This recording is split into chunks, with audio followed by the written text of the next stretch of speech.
Hello guys, ഞങ്ങൾ ആദ്യമായാണ് ഇന്ന് യൂട്യൂബിൽ ഒരു വീഡിയോ ചെയ്യുന്നത്. ഞങ്ങൾ ഇന്ന് ഇവിടെ ഉണ്ടാക്കാൻ പോകുന്നത് ചിക്കൻ കറിയാണ്.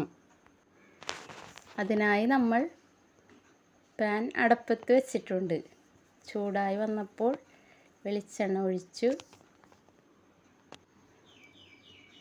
സവാള നമ്മൾ നേരത്തെ വഴറ്റി മാറ്റി വെച്ചിട്ടുണ്ട്.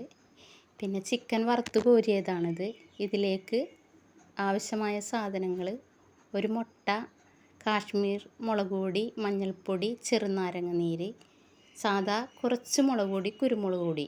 ഇതെല്ലാം തിരുമ്മി പൊരിച്ച് വെച്ചേക്കണതാണ് ചിക്കൻ. എന്നാലാണ് നല്ല സോഫ്റ്റ് കിട്ടുള്ളൂ. ബാക്കി സാധനങ്ങൾ: ഇഞ്ചി, വെളുത്തുള്ളി, പച്ചമുളക്, ചുമന്നുള്ളി ചതച്ച് വെച്ചത്, അത് തേങ്ങ വറുത്ത് അരച്ചത്. അതിലേക്ക് നമ്മൾ കുറച്ച് അണ്ടിപ്പരിപ്പ് ചേർത്തിട്ടുണ്ട്. കറിവേപ്പില, തക്കാളി ചെറുതാക്കി അരിഞ്ഞത്, മല്ലിയില, പെരിഞ്ജീരകം, കറുകപ്പട്ട, കുരുമുളക്. ഇത്രയും സാധനങ്ങളാണ് നമ്മൾ ചിക്കൻ കറി വെക്കാനായിട്ട് എടുത്തേക്കണത്. പാൻ ചൂടായിട്ടുണ്ട്. നമ്മൾ വഴറ്റി വെച്ചേക്കണ സവാള അതിലേക്ക് ഇട്ട് കൊടുക്കുകയാണ്. നന്നായിട്ട് വാടിയ സവാളയാണ്, അതുകൊണ്ട് പെട്ടെന്ന് തന്നെ നമുക്ക് അത് വാടിക്കിട്ടും. അതിലേക്ക് നമ്മൾ ഇനി ഇടാൻ പോണത് ചതച്ച് വെച്ചേക്കണ വെളുത്തുള്ളി, ചുമന്നുള്ളി, പച്ചമുളക് ഇട്ട് കൊടുക്കുകയാണ്. അത് പച്ചമണം മാറുന്നത് വരെ നന്നായിട്ട് നമ്മൾ ഇളക്കിക്കൊണ്ടിരിക്കണം. അടി കരിയാതെ നോക്കണം. നന്നായിട്ട് ഇളക്കിയതിന് ശേഷം ആ പച്ചമണം മാറണം.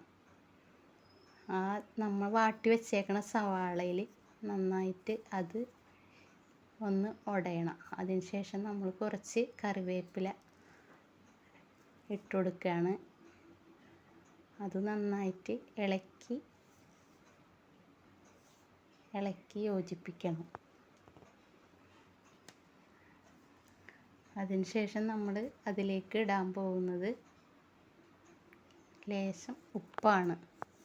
നമ്മൾ ഫസ്റ്റ് ഉപ്പിട്ടാണ് നമ്മൾ സവാള വഴറ്റി വെച്ചേക്കണത്. ഉപ്പിട്ടതിന് ശേഷം കുറച്ച് കുരുമുളക് പൊടി നമ്മൾ ഇടുന്നുണ്ട്. നന്നായിട്ട് ഇളക്കി കൊടുക്കുക. നന്നായിട്ട് ഇളക്കി യോജിപ്പിച്ച് അത് വാടുന്നത് വരെ ഇളക്കണം.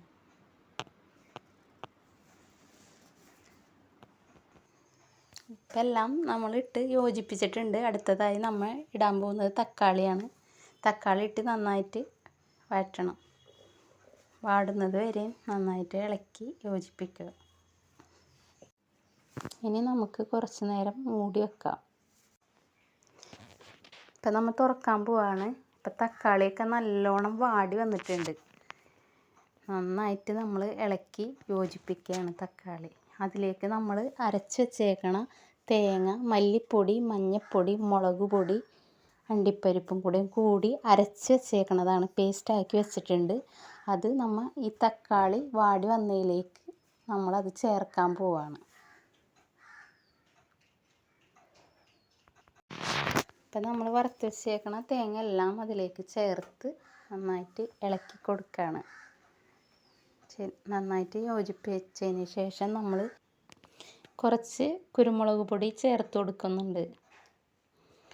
അത്യാവശ്യം എരിവായിട്ടുണ്ട്. ഇപ്പം പച്ചമുളക് അധികം ചേർത്തിട്ടില്ല നമ്മളിതിൽ.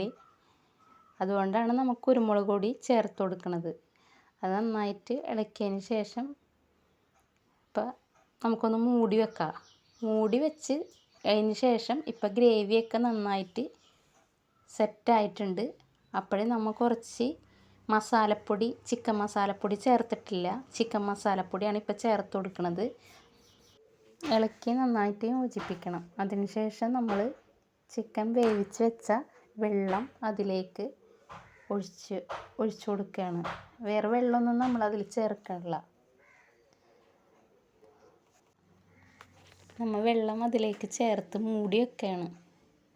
ഇനി അത് തുറന്ന് നോക്കി നന്നായിട്ട് തിളച്ചിട്ടുണ്ട്. അത് അപ്പം നല്ല മണം വരുന്നുണ്ട്. ഇതിലേക്കാണ് നമ്മൾ ചിക്കൻ പൊരിച്ച് വെച്ചേക്കണ ചിക്കൻ ഇട്ട് കൊടുക്കുന്നത്. അപ്പം നമ്മൾ ചിക്കൻ കഷ്ണങ്ങൾ ഗ്രേവിയിലേക്ക് ഇട്ട് ഇളക്കിയതിന് ശേഷം നമ്മളൊന്ന് മൂടി വെക്കണം. അപ്പം നമ്മൾ തുറക്കുകയാണ്. ഇപ്പം നല്ല മണം വരുന്നുണ്ട്. ഇപ്പം നമ്മുടെ ചിക്കൻ കറി സെറ്റായി. ഇപ്പം നമ്മൾ അതിൻ്റെ മേലേക്ക് ആദ്യം ഇടണത് മല്ലിയില, കറിവേപ്പില ഇട്ടിട്ടുണ്ട്. ഇപ്പം നമ്മുടെ ചിക്കൻ കറി റെഡി ആയിട്ടുണ്ട്. ഇനി നമുക്ക് സെർവ് ചെയ്യാം.